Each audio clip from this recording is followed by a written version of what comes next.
Bonjour à tous et bienvenue dans cette nouvelle vidéo, j'espère que vous allez bien. Aujourd'hui on va voir ensemble comment créer un compteur qui évolue progressivement et surtout automatiquement, sans que vous n'ayez à changer à chaque fois chaque chiffre de 1 à 2, de 2 à 3, etc. etc. Et voilà, sans plus attendre, on est parti pour le tutoriel. Donc on se retrouve sur After Effects, et là vous avez déjà une petite idée du rendu qu'on va essayer de reproduire justement dans cette vidéo. C'est simplement un compteur qui va évoluer de 0 à 100 € par exemple.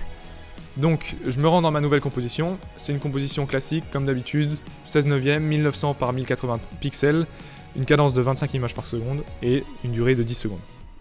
Donc je sélectionne l'outil texte en haut dans mon menu, comme ceci, et ici je vais inscrire 50 par exemple. Donc peu importe, moi de votre côté, inscrivez n'importe quelle valeur, ça ne changera rien. De toute façon, on va modifier tout ça automatiquement. Donc je vais dans ma fenêtre aligner, comme ceci, et je vais aligner mon texte par rapport à ma composition. Moi comme ça me va très bien.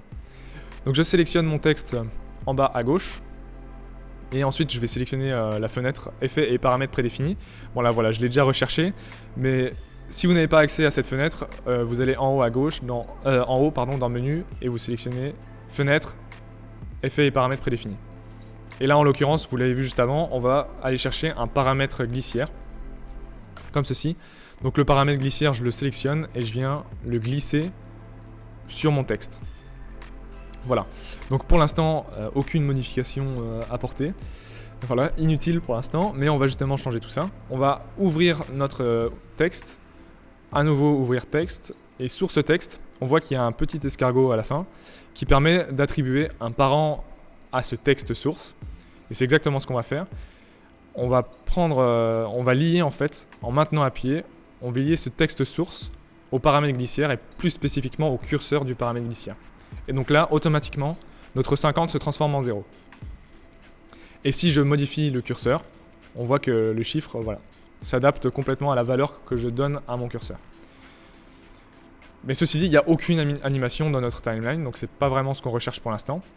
Alors je vais me positionner à 0 secondes, et mon curseur, je vais le mettre à 0, et poser une image clé. Donc pour poser une image clé, j'appuie simplement sur le petit chronomètre, et je vais me positionner plus loin dans ma composition, à 5 secondes par exemple, et cette fois le curseur, je vais le mettre à 100, comme ceci.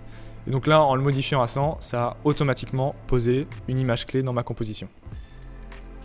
Donc là, si je regarde l'animation, voilà, vous l'avez vu à l'image, c'est très dérangeant parce qu'en fait on a toutes les décimales juste après, et donc on a des chiffres qui sont infinis, qui ne s'arrêtent jamais. Et donc nous on va essayer de pallier à ce problème là et n'avoir peut-être que 2 chiffres après la virgule, un chiffre, ou même peut-être n'avoir que des chiffres ronds. Donc pour ce faire, on va sélectionner notre texte, ouvrir le texte, sélectionner texte source, et là on a la possibilité d'ouvrir à nouveau notre texte source et d'avoir accès à notre expression. Alors l'expression, c'est un petit bout de code, mais il n'y a rien de complexe. Justement, nous, on va ajouter quelques mots. Donc on sélectionne notre texte, et on va ajouter .value, .toFixed. Là, j'appuie sur Entrée pour avoir les deux petites parenthèses. Et à l'intérieur des parenthèses, on va indiquer le nombre de chiffres qu'on veut après la virgule. Donc par exemple, si je veux 2 chiffres après la virgule, j'inscris simplement 2. Et là, notre animation, elle va se faire progressivement et on n'aura effectivement que 2 chiffres. Bon, pour l'exemple, on va mettre aucun chiffre, 0 ça suffit largement. Et donc on n'aura que des chiffres ronds. Voilà, pour nous, c'est parfait pour l'instant. Mais vous, de votre côté, forcément, si vous avez besoin des chiffres après la virgule, vous faites comme vous le souhaitez. Maintenant, imaginons que je veux ajouter un pourcentage, un euro ou un dollar avant ou après mon nombre.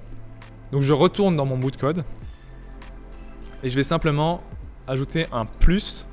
J'ouvre les petits tirets et là j'inscris euro, mais vous pouvez rajouter n'importe quel texte, mais là en l'occurrence pour moi ce sera euro. Et là on voit que l'animation, elle s'adapte avec un euro juste à côté. Et donc là c'est parfait puisque la position de l'euro dépendra aussi du nombre de chiffres qu'on a dans notre nombre. Et si vous souhaitez positionner cet euro avant votre nombre, donc là vous pouvez supprimer ce qu'on vient d'écrire juste avant et simplement aller au début de votre ligne de code, ouvrir les petits tirets, donc vous en mettez 2, inscrire votre signe euro et appuyer sur plus. Donc là ça fait entre-euro plus l'effet, Et donc notre euro s'indique avant. Bon, en général, dans la zone européenne, il n'y a jamais l'euro avant. De mémoire, je crois que c'est plutôt le dollar qui fonctionne comme ça. Donc par exemple, si vous avez un dollar, voilà, ça peut indiquer votre prix, par exemple, de cette manière-là. Voilà, c'est déjà tout pour ce tutoriel, j'espère que ça vous aura plu. Si vous avez la moindre question, n'hésitez pas à me la poser dans les commentaires, je me ferai un plaisir de pouvoir vous répondre. Et sinon, je vous dis à la prochaine pour une nouvelle vidéo.